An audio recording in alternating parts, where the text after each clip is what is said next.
Hello. Welcome to the Black Mass. We've been hoping you'd join us tonight. There's plenty of room in our establishment for everyone. I see that most of you are standing in the outer darkness, along the walls, in the corners. Well and good. But our inner circle, our chain of empathy, is not yet complete. 12 is such an even number. We need just one more. Won't someone volunteer? Come on. It's only in spirit.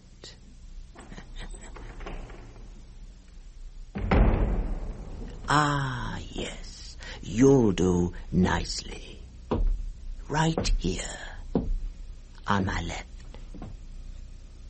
Now, we're all set. Tonight, a little something for everyone.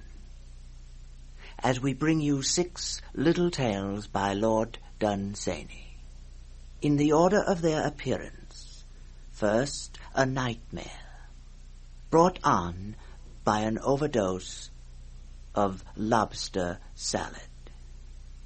Then, the workman, a moral for those who care enough to throw the first stone. Next, have your flask ready for the charm against thirst. This will be followed by an eyewitness report on how the enemy came upon Tlunrana, an enemy destined for all our inner sanctums. And finally, our favorite oarsman, Charon, and a situation he was bound to run into sooner or later. We saved this one, specially for the end. Here now, 6 little tales by Lord Dunsany.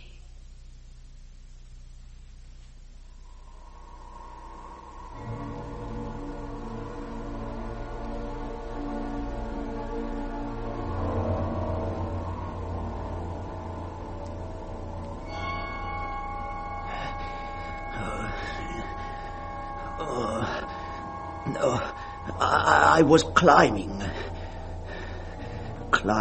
round the perilous outside of the palace of Kolkonombros. So far below me that in the tranquil twilight and clear air of those lands I could only barely see them, lay the craggy tops of the mountains. It was along no battlements or terrace edge I was climbing, but on the sheer face of the wall itself, getting what foothold I could where the boulders joined. Had my feet been bare, I was done.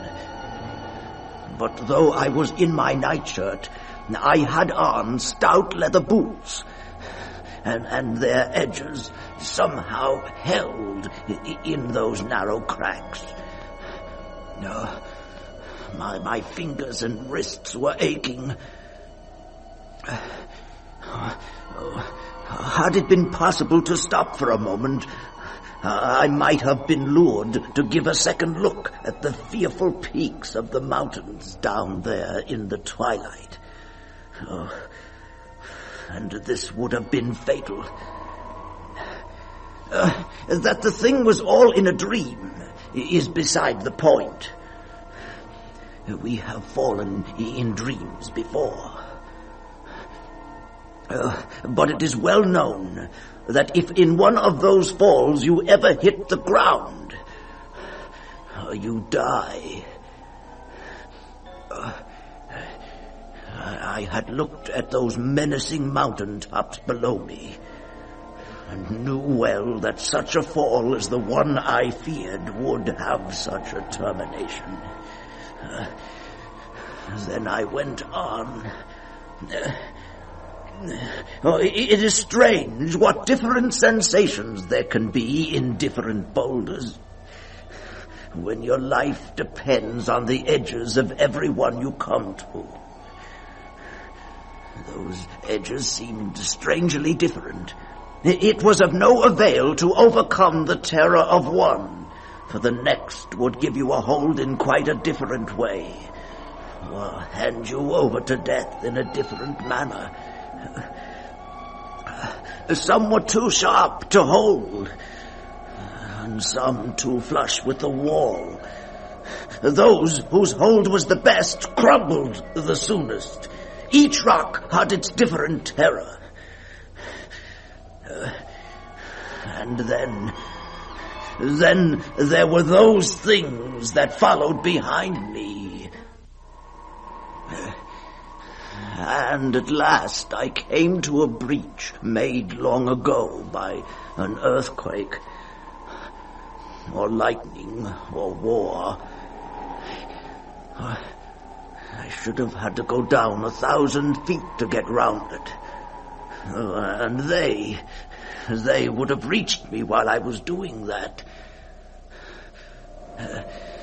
For certain sable apes, things that had tigerish teeth and were born and bred on that wall, had pursued me all the evening. In any case, I could have gone no further. Nor did I know what the king would do whose wall I was climbing. Oh, it was time to drop and be done with it, or stop and await those apes. And then it was that I remembered a pin that I had thrown carelessly down out of an evening tide in another world to the one where grew that glittering wall. Oh, the pin. It was lying now, if no evil chance had removed it, on the chest of drawers beside my bed. The apes were very close and hurrying, for they knew my fingers were slipping, and the cruel peaks of those infernal mountains seemed surer of me than the apes. Finally, I reached out with a desperate effort of will towards the other world, where the pin lay on the chest of drawers. I groped about. Where is it? I found it. And before the beasts could reach me, I grabbed the pin and I ran it through my arm.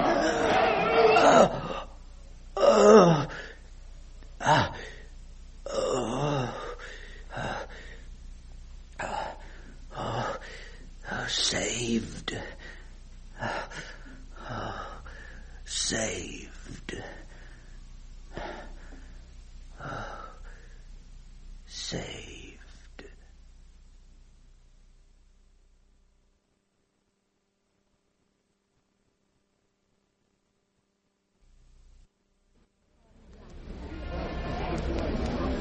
I saw the workman fall with his scaffolding right from the summit of that hotel. As he came down, I saw him holding a knife and trying to cut his name on the scaffold. He had time to try to do this, for he must have had nearly 300 feet to fall. And I could think of nothing but his folly in doing this futile thing. But not only would the man be unrecognizably dead in 3 seconds, but the very pole on which he tried to scratch as much of his name as he had time for was certain to be burnt in a few weeks for firewood. Futility.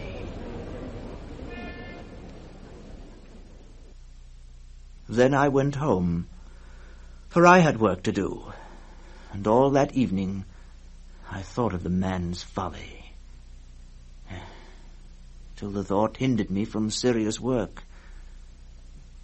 And late that night, while I was still at work, the ghost of the workman, floated through my wall and stood before me laughing.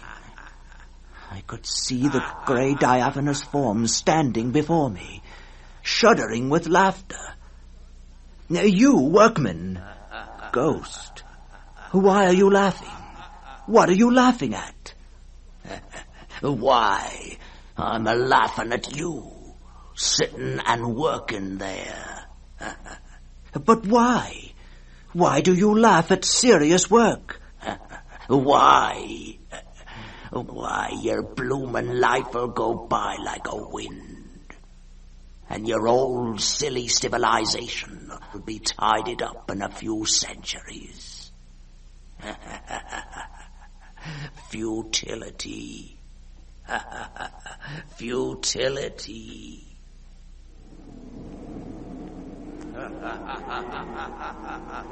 Then, still laughing, he faded back through the wall again, and into the eternity from which he had come.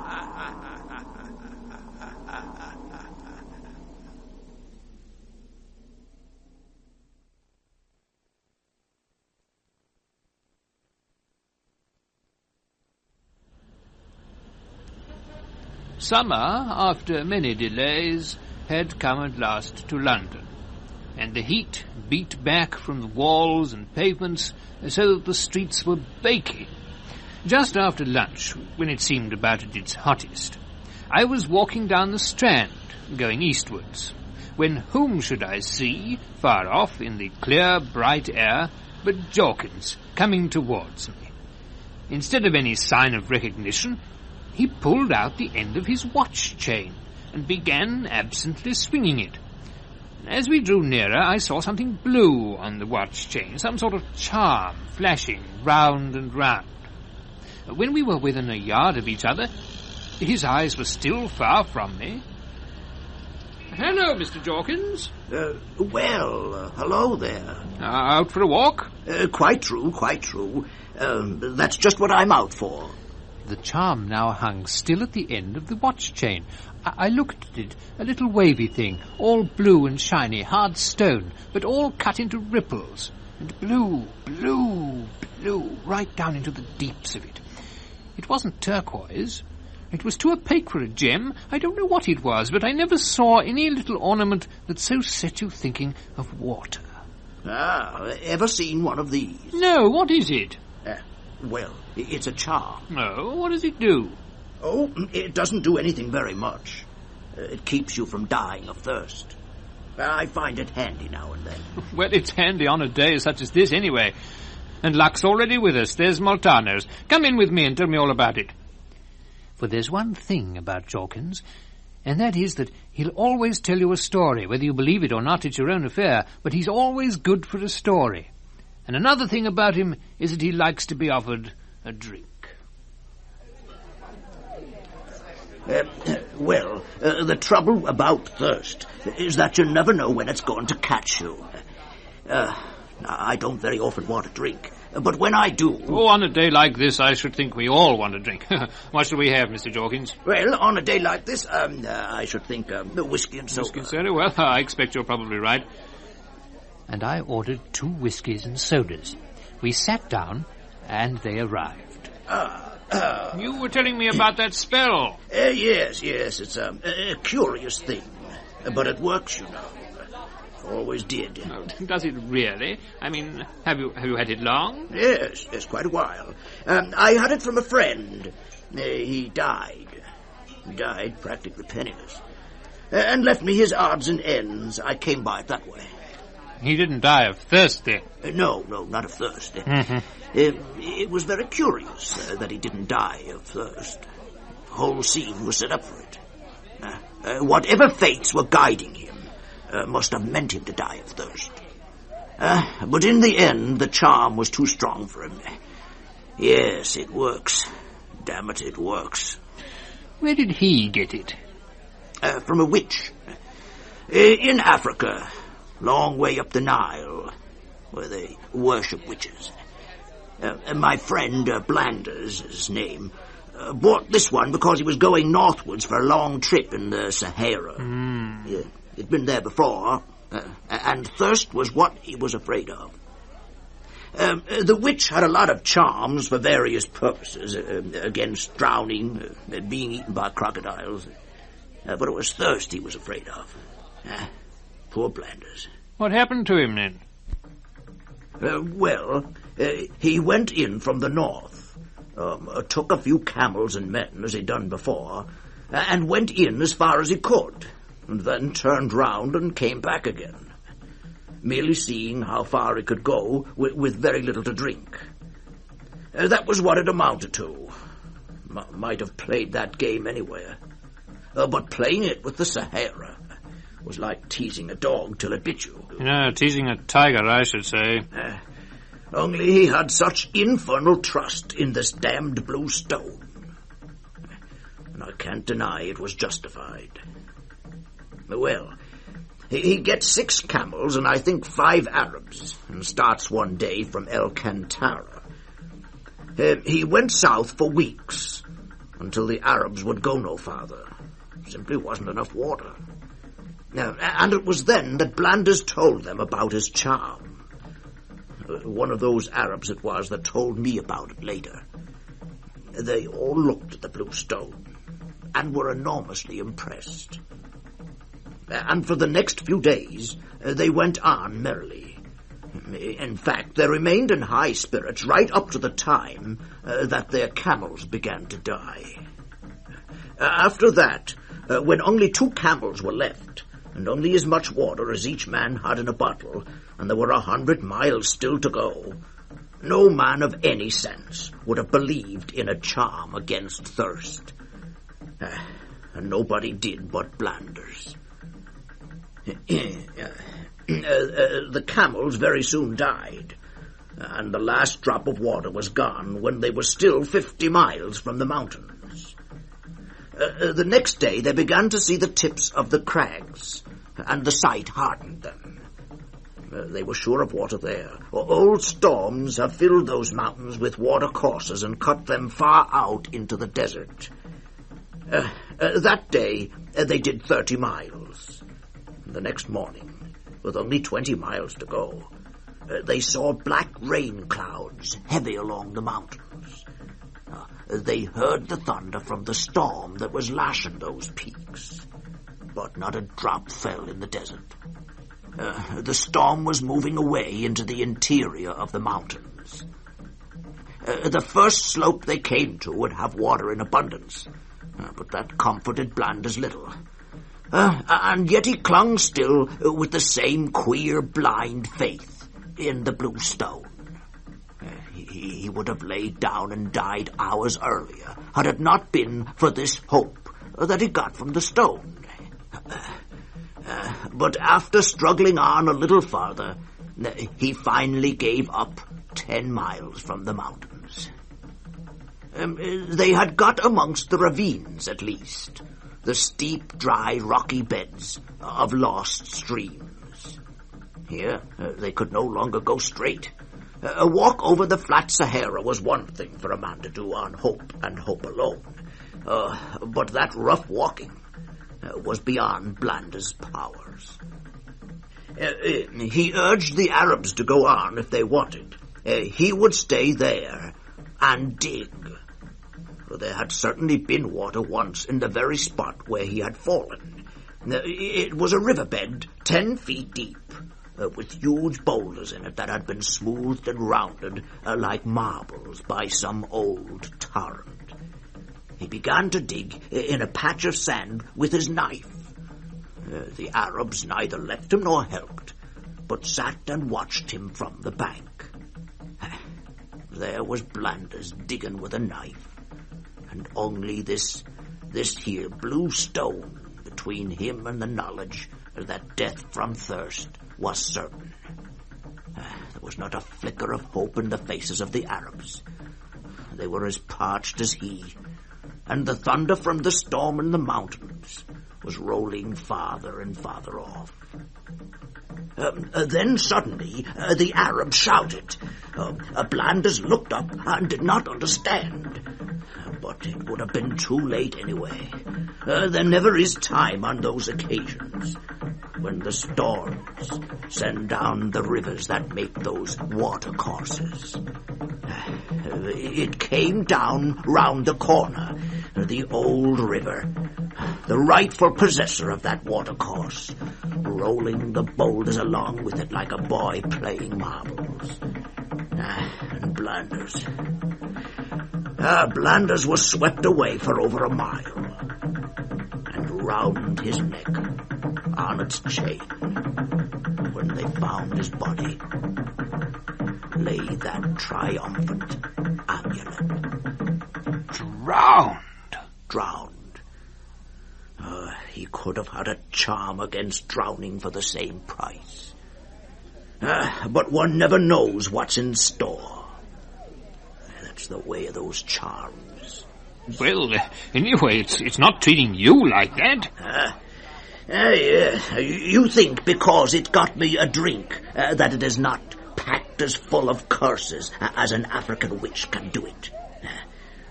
They're all the same. All those charms and spells that promise you so much. All the same. What has it done for me? All that it promises. And then it gets level. Just as it did with Blanders. It's the same with all these bargains. Always was. Man is always outwitted. It'll take me the same way as Blanders. Slower, that's all. What is time to these ancient devilries? I hardly knew what to say. I was turning over a few phrases, all equally lame, when Jorgen suddenly smiled. Well, we've got on to a pretty gloomy topic, haven't we? I cannot claim to be a tactful person, and yet sometimes an inner feeling tells me the right thing to do without knowing at all why. It prompted me now. Well, have another drink anyway. Have another drink. Thank you very much. I will. I will.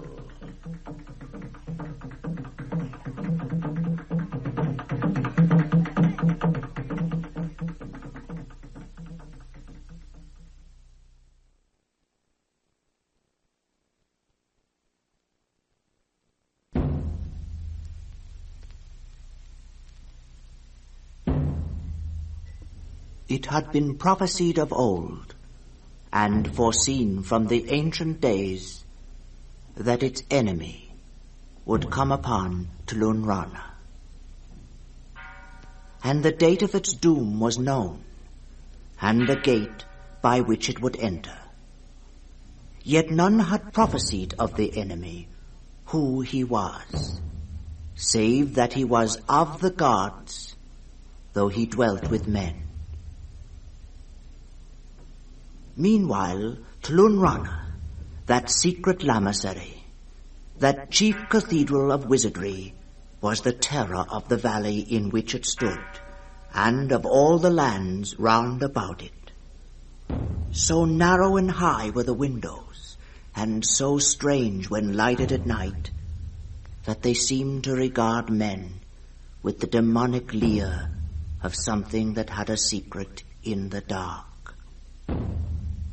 Who were the magicians, and the deputy magicians, and the great arch-wizard of that furtive place? Nobody knew, for they went veiled and hooded and cloaked, completely in black. Though her doom was close upon her, and the enemy of prophecy should come that very night through the open southward door that was named the Gate of the Doom. Yet that rocky edifice, Tlunrana, remained mysterious still, venerable, terrible, dark, and dreadfully crowned with her doom.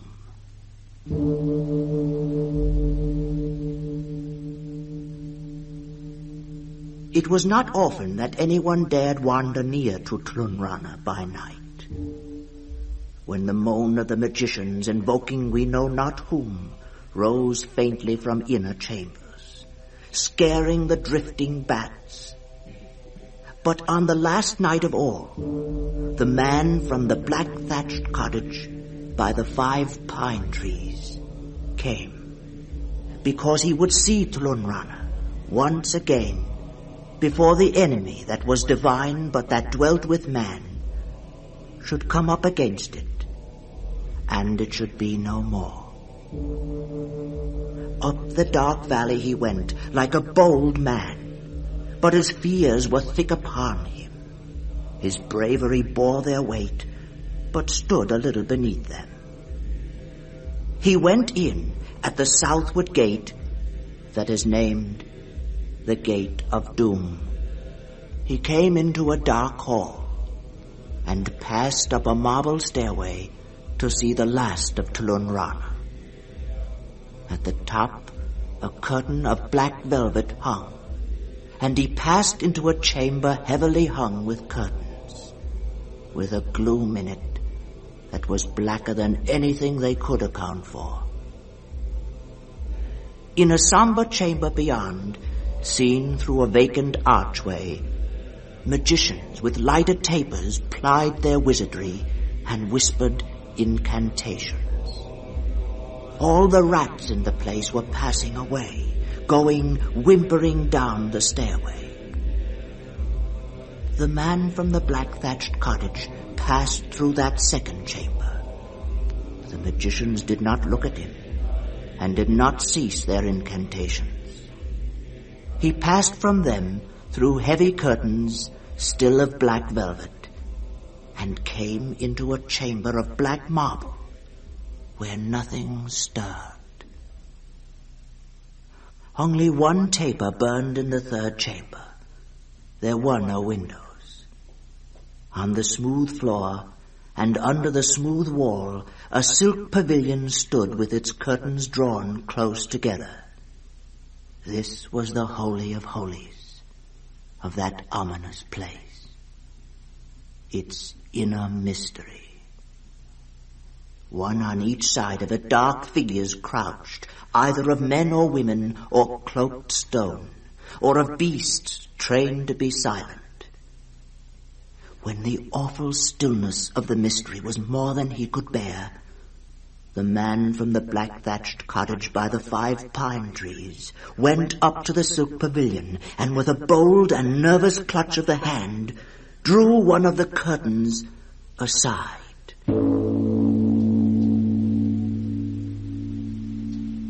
And saw the inner mystery. And laughed.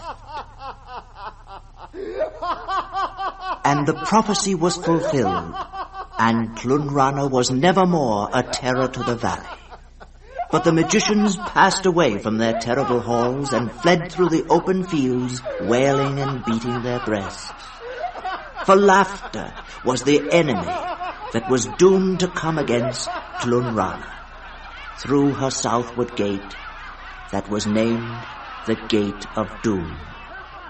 For laughter is of the gods, but dwells with man.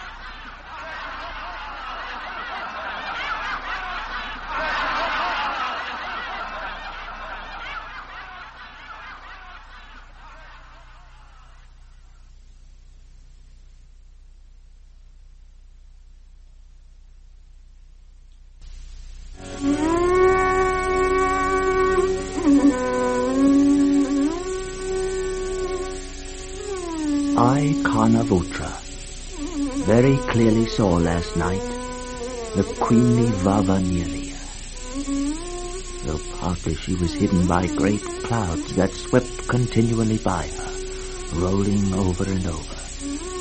Yet her face was unhidden and shone, being full of moonlight. Vavaniria, walk with me, walk. walk by the great pools in many-gardened, beautiful Istrakhan, where the lilies float that give delectable dreams. Or, drawing aside the curtain of hanging orchids, pass with me thence from the pools by a secret path, through the jungle that fills the only way between the mountains that shut in Istrakhan. The mountains shut it in, and look on it with joy at morning, and at evening when the pools are strange with light, till in their gladness sometimes there melts the deadly snow that kills upon lonely heights the mountaineer. They have valleys among them, older than the wrinkles of the moon. Oh, Vavanier, come with me thence, or linger with me there, and either we shall come to romantic lands which the men of the caravan speak of only in song, or else we shall listlessly walk in a land so lovely that even the butterflies that float about it, when they see their images flash in the sacred pools, are terrified by their beauty. And each night we shall hear the myriad nightingales, all in one chorus, sing the stars to death. Oh, do this, Vavaneri, and I will send heralds far from here with tidings of thy beauty, and they shall run and come to Sendara, and men shall know it there who herd brown sheep, and from Sendara the rumour shall spread on down either bank of the holy river of Zorth, till the peoples that make wattles in the plain shall hear of it, and sing. But the heralds shall go northward along the hills until they come to Suma, and in that golden city they shall tell the kings that sit in their lofty alabaster house, of thy strange and sudden smile. And often in distant markets shall thy story be told by merchants out from Suma, as they sit telling careless tales to lure men to their wares. And the heralds passing hence shall come even to Ingra where they dance. And there they shall tell of thee, so that thy name long hence shall be sung in that joyous city. And there they shall borrow camels and pass over the sands and go by desert ways to distant near it, to tell of thee to the lonely men in the mountain monasteries. Oh, Vavaniri, come with me even now. Come with me now, for it is spring, spring.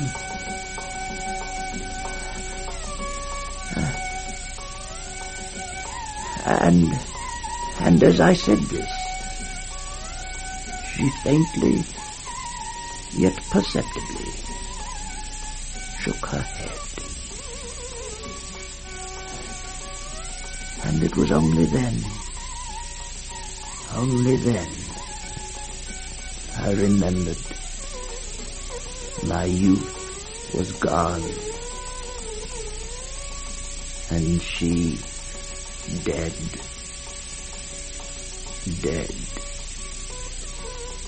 40 years.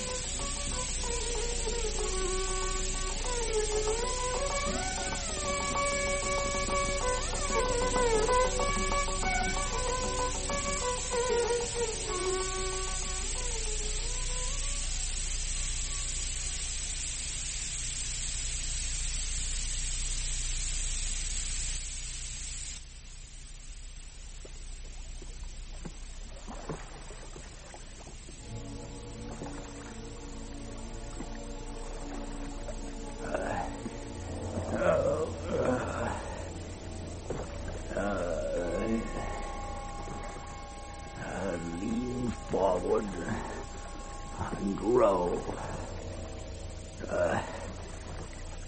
Row. All things are one in my weariness. Weariness not of years, not of centuries, but of wide floods of time, eons, eons.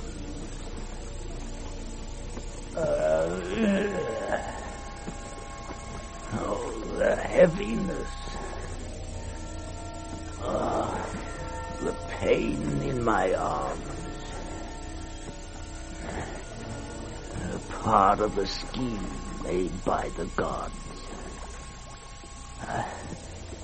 And all of a piece with eternity.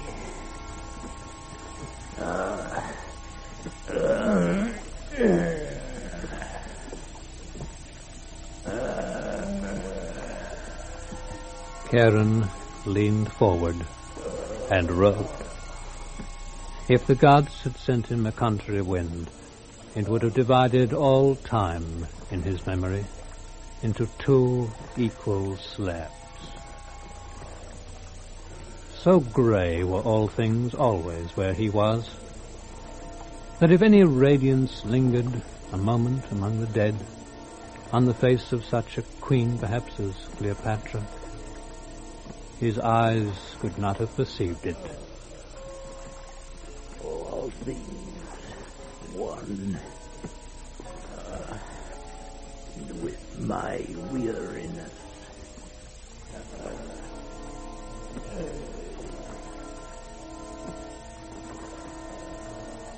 It was strange that the dead nowadays were coming in such numbers. They were coming in thousands where they used to come in 50s. It was neither Karen's duty nor his wont to ponder in his grey soul why these things may be. Karen leaned forward and rowed.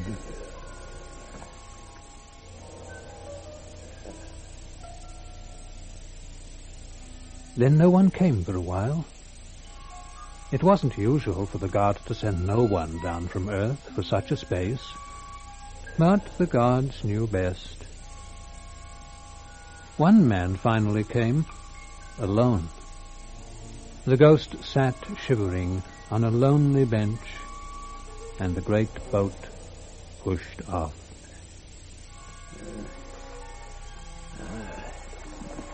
Only one passenger.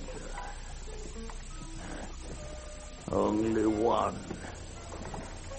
Well, the gods know best.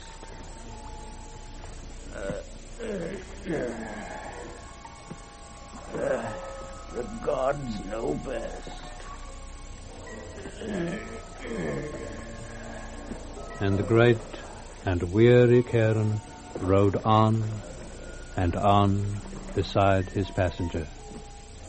The sound of the river was like a mighty sigh that grief in the beginning had sighed among her sisters, and that couldn't die like the echoes of human sorrow failing on earthly hills, but was as old as time and the pain in Karen's arms. Then the boat from the slow grey river loomed up to the coast of Dis, and the silent ghost, still shivering, stepped ashore, and Karen turned the boat to go wearily back to the world.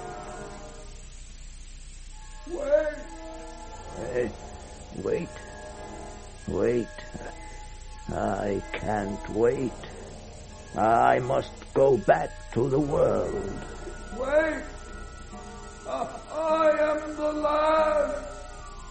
I am the last one! The last.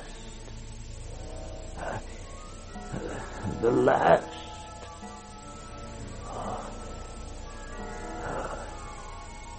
The last.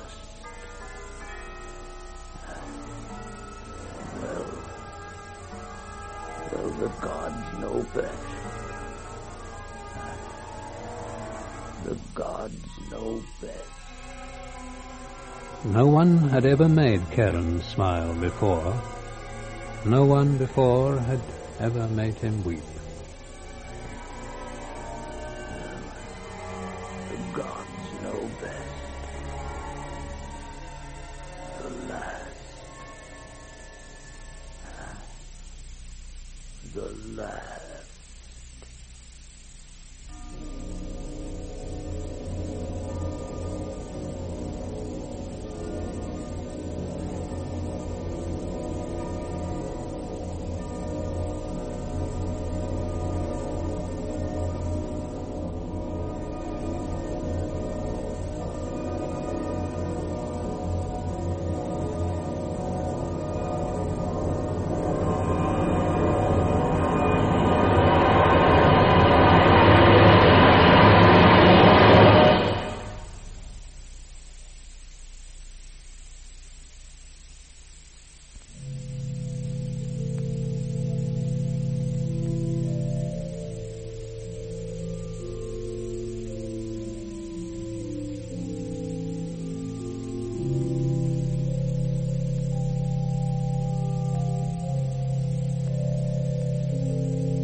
But you'd better stand by, Karen.